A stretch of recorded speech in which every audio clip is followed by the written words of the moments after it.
Hola, ¿qué tal amigos, hermanos? ¿Cómo estáis? Hoy quiero hablar de un tema que me ha pedido una suscriptora que hablara.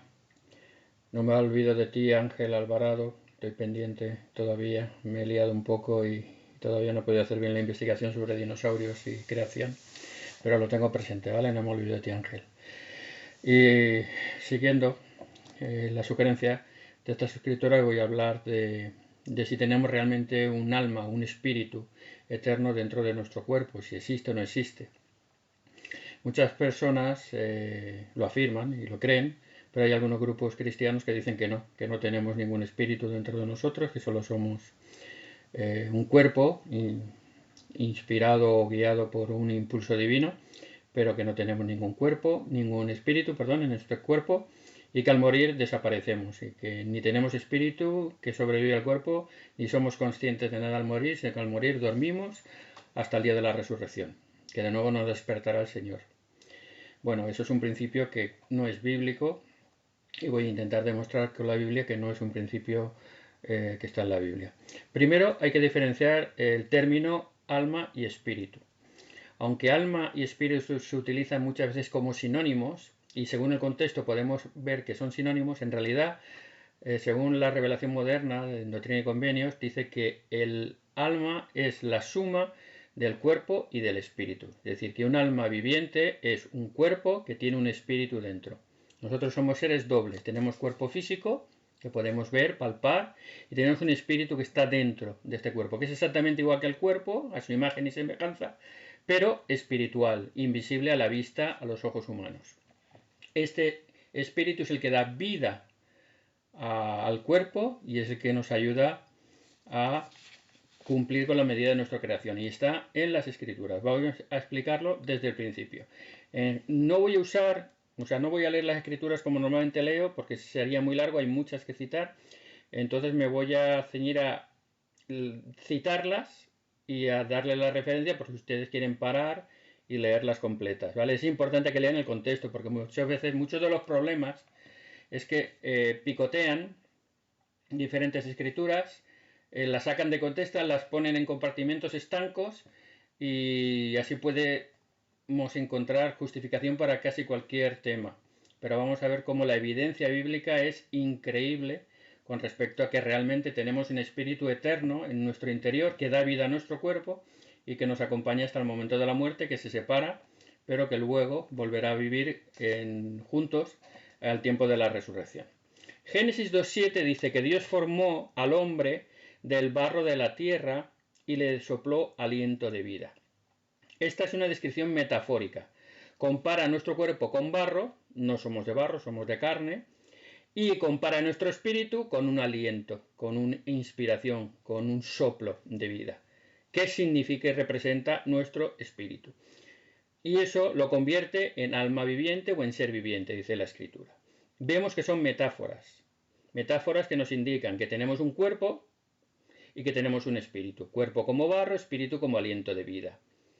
Y juntos forman el alma viviente. Fíjese que en el contexto representa esto. Y más aún, la metáfora está confirmada simplemente viendo cuántas veces aparecen estos términos en la Biblia. Si ponen en un buscador la palabra aliento de vida, verá que aparece 3 veces solamente, porque es una metáfora, no es un principio bíblico, solo es una metáfora que compara un principio bíblico. Mientras que si ponen espíritu, verá que aparece más de 300 veces, porque ese es el hecho probado, que tenemos un espíritu, mientras que la metáfora es el aliento de vida. Si vamos a Eclesiastés 12:7, tenemos el mismo principio, pero a la inversa. Dice que cuando uno muere, el espíritu vuelve a la tierra, el espíritu se entierra, el cuerpo, perdón, se entierra, y el espíritu vuelve a Dios que lo dio. Por lo tanto, vemos que tenemos un espíritu y que tenemos un cuerpo. El cuerpo se sepulta en la tierra y el espíritu regresa a Dios, que es el Padre de nuestros espíritus. Si vemos todo el contexto de Eclesiastés 12, nos está hablando de la juventud, de que aprovechemos el tiempo porque la juventud y la madurez se pasan y llega la muerte y entonces ya el cuerpo muere y el espíritu regresa a Dios. Por lo tanto, vemos que es la misma metáfora de la creación, pero en inverso. Al morir, el espíritu se separa del cuerpo, El cuerpo, que es mortal, va a la tumba y el espíritu, que es eterno, vuelve a Dios. Eso lo veremos luego relacionado con otro principio muy importante. Esta es la doctrina de la Biblia. Algunos alegan que fue Platón el que inventó esta doctrina y que los falsos cristianos luego la han copiado. Nada más lejos de la realidad. Si hacen un poquito de historia verán que Platón, discípulo de Sócrates, influenciados por Pitágoras, que es el gran maestro, el iniciador, aunque Sócrates es el gran filósofo, seguido de Platón y Aristóteles, todos estaban influenciados por Pitágoras, que vivió un siglo antes que ellos y que fue quizás el iniciador de la filosofía griega.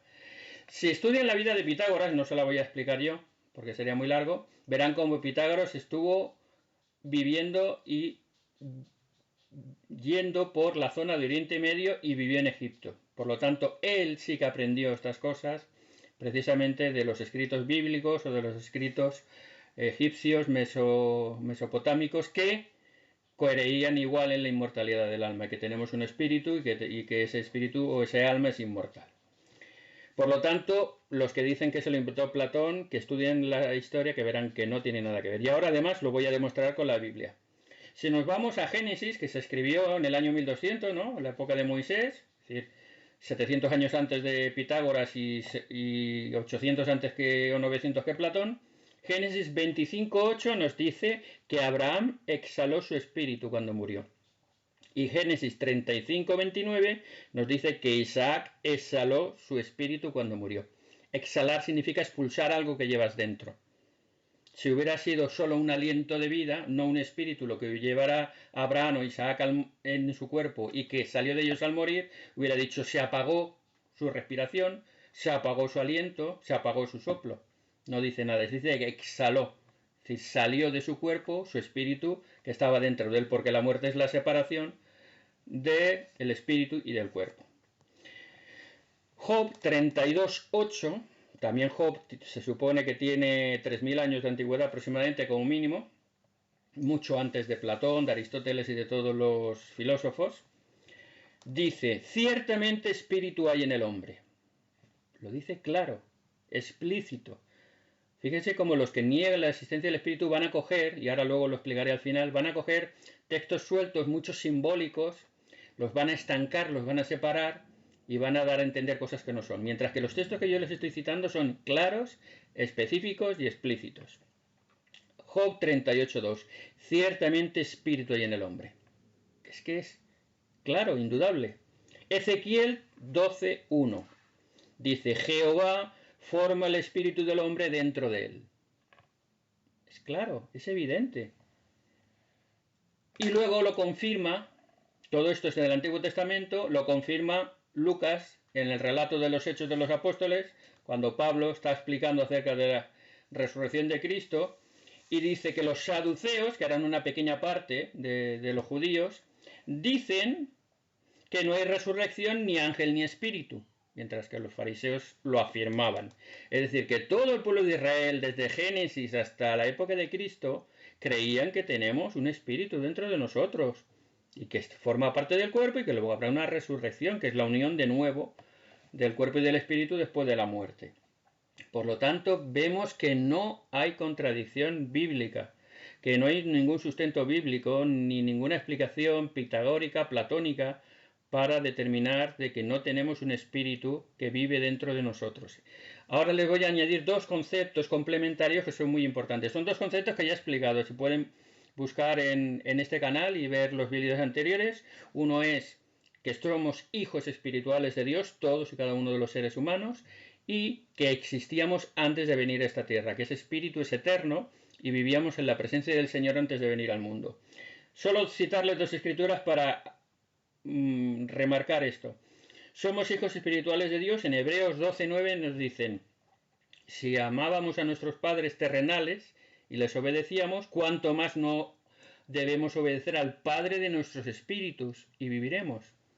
Ese es solo un ejemplo de los muchos que pueden ver en mi vídeo que ya publiqué, de que tenemos un Padre celestial, que nuestro espíritu es hijo literal de nuestro Padre celestial. Y el segundo punto es que vivíamos antes de venir a este mundo. En Efesios 1, del 3 al 5, nos dice, donde el Señor nos recibió antes de la fundación del mundo, donde estábamos en los lugares celestiales. Es decir, que vemos claramente cómo que nosotros existíamos antes de la fundación del mundo y ¿dónde? En los lugares celestiales, en la presencia del Señor. Esto coincide con Eclesiastés 12:7, que hemos dicho que el Espíritu que hace vuelve a Dios. ¿A dónde? A los lugares celestiales antes de la fundación del mundo. Es decir, en el mundo preexistente, en el mundo premortal, vivíamos con Dios como hijos suyos, hijos espirituales suyos, y ese mismo espíritu que teníamos ahí es el que vuelve a Dios. Si no, no podría volver, si no hubiera salido anteriormente. Por lo tanto, coordinan, coinciden y confirman estas dos escrituras. Efesios 1 con Eclesiastés 12. Para que no tengamos ya ninguna duda y podamos verlo de una manera un poquito más gráfica, pues hay un pequeño dibujito que pueden verlo aquí, precisamente, que es la muerte.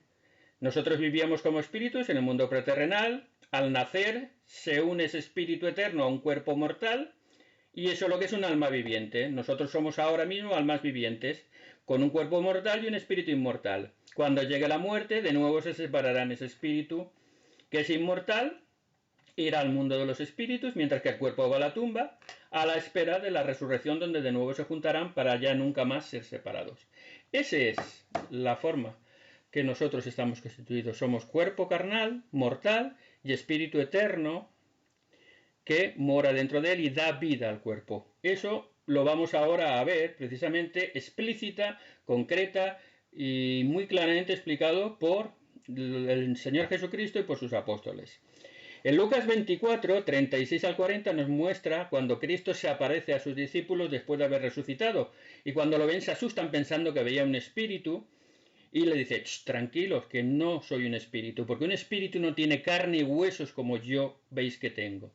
Él estaba testificando de su resurrección literal, y para justificarlo le dice, veis que soy yo, que yo estoy resucitado, porque un espíritu no tiene carne y huesos, como veis que yo tengo. Entonces, si el espíritu no existiera, Cristo les hubiera dicho, tranquilos, que los espíritus no existen, soy yo, que he revivido, porque solo tengo cuerpo. No. Cristo, como nosotros, tenía su espíritu y tenía su cuerpo. Al morir, se separaron, que ahora lo vamos a ver dónde fue su espíritu, mientras su cuerpo estuvo los 3 días en la tumba. Pero vemos que al resucitar se presenta a sus discípulos y les explica muy claramente, un espíritu no tiene carne y huesos. Por lo tanto, el espíritu existe, pero es inmaterial. Lo vamos a ver en la parábola precisamente del rico y de Lázaro, en Lucas 16, 19 al 31.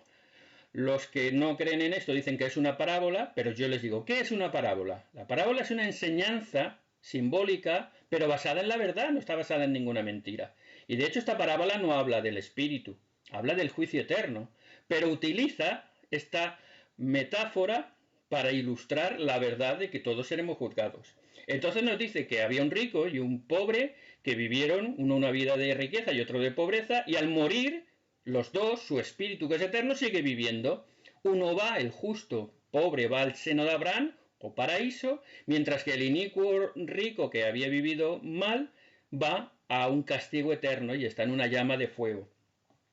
Vemos que ambos existen, ambos son conscientes porque hablan y dialogan entre ellos, y ambos están en un lugar físico o un lugar espiritual físicamente hablando, para que lo podamos entender. Con lo cual esta parábola nos enseña que hay un espíritu, que ese espíritu es consciente, que ese espíritu sigue viviendo y que está en un lugar determinado a la espera de la resurrección. Lo que acabamos de explicar sencillamente. Y vamos a ver que Cristo hizo lo mismo. Cuando Cristo muere, le pasó lo mismo. Recordemos primero una cosa importante. Cuando estaba en la cruz, el ladrón que se arrepintió le dijo que se acordara de él y Cristo le dice, hoy estarás conmigo en el paraíso. Esto enseña claramente de que después de la muerte seguían viviendo y van a estar en un otro lugar. Algunos dicen, intentan dar vueltas y enredar diciendo que si van al cielo, que si no van al cielo, si cómo podían ir al cielo, que cuándo iba a ser eso. Pero veamos que no le dice que van al cielo, porque al cielo se va después de la resurrección. El cielo o el infierno, la condenación o la gloria es después de la resurrección. Aquí estaban muriendo y su cuerpo iba a ser enterrado. y su espíritu, que es eterno, iba a ir a un sitio y le dice, hoy estarás conmigo en el paraíso. Y para que veamos que ese paraíso no es el cielo, esto estaba en Lucas 23, 42, 43, ¿vale? Y en Juan 20, 17, cuando Cristo resucita y se aparece a María, le dice, no me toques porque todavía no he subido al Padre. Con lo cual vemos que los 3 días que estuvo Cristo en la tumba, su espíritu eterno fue al paraíso, que no es el cielo. Por lo tanto, no enredemos ni confundamos estos términos. ¿Dónde fue entonces Cristo? ¿A dónde estuvo yendo? Pues en 1 de Pedro 3, 18 al 20 dice que Cristo, que murió por nosotros, el justo por los injustos, murió en la carne, pero fue llevado en el espíritu a visitar a los espíritus encarcelados. Es decir, esto mismo coincide con la parábola del rico y de Lázaro. El rico estaba en un lugar de tormento, de sufrimiento, aquí le llaman cárcel, en el otro lado le llaman una llama de fuego, todo simbólico, pero ambos están conscientes y ambos existen en un lugar y en un tiempo determinado. Cristo dice que va y les predica el Evangelio. Luego, el capítulo 4, versículo 20 dice, por esto es predicado el Evangelio a los muertos. Con lo cual, los muertos físicamente están muertos, pero espiritualmente siguen vivos. Están en un lugar, que es el mundo de los espíritus, y además están conscientes porque se les enseña el Evangelio. ¿Y para qué es el Evangelio? Para arrepentimiento. Por lo cual vemos claramente que existe el espíritu, que el espíritu sobrevive al cuerpo, que sigue consciente y que está en un lugar determinado esperando la reunión futura, el tiempo de la resurrección. Para que no haya ninguna duda más, Santiago 2.26, que Santiago es muy clarito hablando, dice, como la fe sin obras es muerta, el cuerpo sin espíritu es muerto. Hace la comparación perfecta. Dos verdades. La fe sin obras es muerta. Verdad rotunda. El cuerpo sin espíritu está muerto. Otra verdad rotunda. Cuerpo y espíritu, alma viviente. Y juntos viven, separados es la muerte. Por lo tanto, rotundo, claro, específico. Romanos 8:16. El Espíritu de Dios da testimonio en nuestro espíritu de todas las cosas. Ese es el principio de la revelación. ¿Y cómo se recibe la revelación? ¿Cómo escuchamos la voz de Dios? ¿Cómo comprendemos las cosas del Señor? Por nuestro espíritu, porque nuestro cuerpo, nuestra mente mortal no puede percibirlo. Nuestro espíritu que está dentro de nosotros, sí. Pruebas bíblicas. Vayamos a pruebas bíblicas. La transfiguración. Cuando Jesús sube al monte de la transfiguración con Pedro, Santiago y Juan, Mateo 17 del 1 al 3, se transfigura delante de sus apóstoles y se les aparecen Elías y Moisés y están hablando con ellos. Aquí no había resucitado Cristo todavía. Por lo tanto, ni Elías ni Moisés podían haber resucitado. Eran sus espíritus eternos y vivos espiritualmente los que estaban con Jesús y con sus apóstoles. Tal es así que hablan con ellos y hasta los apóstoles, que están abrumados en esa visión, hasta quieren hacerles unas enramadas, unos aposentos para que descansen, porque los estaban viendo, estaban conversando y los veían vivos, completamente vivos, con lo cual eso testifica de que nosotros tenemos un espíritu como Elías y como Moisés. Más aún, cuando Cristo muere, ¿qué dice? En tus manos encomiendo mi espíritu. Mateo 27:50, Lucas 23:46. ¿Qué entrega Jesús al morir? El espíritu, porque él tenía un espíritu y un cuerpo. El cuerpo es enterrado, el espíritu vuelve a Dios. ¿Qué le dice Esteban en Hechos 7:59, cuando es apedreado y está a punto de morir? Le dice, Señor, recibe mi espíritu. No dice recibe mi aliento, recibe mi espíritu. Esteban recibe su espíritu porque su cuerpo estaba siendo matado en ese momento a pedradas. Y el Señor recibe su espíritu. Incluso en Apocalipsis 6, de 9 al 11, Juan el apóstol ve a los mártires, los que han muerto por el testimonio de Jesús. Y fíjense que en Apocalipsis 6 todavía no se ha producido la resurrección. ¿Quiénes son esos mártires que claman a Dios pidiendo justicia? Los espíritus de los justos. Los mismos que aparecen en la parábola del rico y Lázaro, justos del paraíso, o que no aparecen en 1 de Pedro 3, pero que están ahí también. Por lo tanto, vemos que es claro, diáfano y absoluto que no hay ninguna duda de que tenemos un cuerpo físico y un espíritu eterno que está dentro de nosotros y que juntos somos almas vivientes. Aunque, repito, algunas veces el término alma aparece como sinónimo de espíritu, pero en el contexto lo podemos entender si lo analizamos con imparcialidad.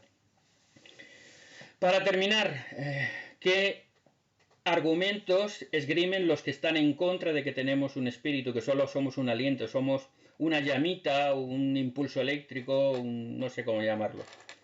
Pero son todo elucubraciones y fíjense que están basados en libros poéticos, la mayoría, en libros metafóricos, no están en todo lo que he dicho que es claro y específico. Ni somos aliento de vida, ni Platón inventó el espíritu o el alma inmortal. Eso creo que ya ha quedado claro. Y ellos utilizan Ezequiel, por ejemplo, 18, 4 al 20, dice, el alma que pecare morirá. Por supuesto, pero ¿de qué muerte está hablando? Porque hay una muerte física y una muerte espiritual, hay dos muertes. El alma que peque morirá, es decir, la persona, el alma, la persona que peque va a morir. ¿Cuál? La muerte espiritual, porque la gente no muere cuando hace una maldad, no muere en la tierra, pero sí que morirá espiritualmente. Utilizan también Romanos 6:23. La paga del pecado es la muerte. Pero eso refuerza lo que acabo de decir. ¿Qué muerte? La muerte espiritual. La paga del pecado, es decir, la consecuencia del pecado es la muerte espiritual, no la muerte física. Por lo tanto, no tiene nada que ver. También utilizan Salmos 146, 3 al 4, que dice que cuando uno muere, perecen sus pensamientos.